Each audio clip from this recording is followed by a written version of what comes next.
மாலையை என் கழுத்திலே போட்டுக் கொள்கிறேன். அதை எடுக்க நீ வருவாய். நீ குடிக்கொள்ளவா நான் மாலை கொடுத்து பழிக்கு ஆளாக்கி விட்டாய். பாடுபட்டு உன்னை வளர்த்ததற்கு பலராகிது.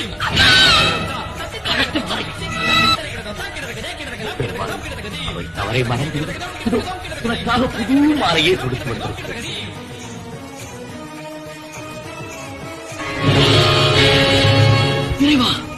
இது என்ன சோதனை? நான் போட்டுக்கொண்ட மாலையை பெருமான் ஏற்றுக்கொள்ளாமலா போவான்? நான் சூடி கொடுத்த மாலையை ஒரே ஒரு முறை அந்த ஆண்டவனுக்கு சூட்டி பாருங்களே. சூடி தந்த சுடர் கொடியே சோகத்தை நிறுத்தி விடு. நாளை வரும் மாலை என்று நம்பிக்கை வளர்த்து விடு.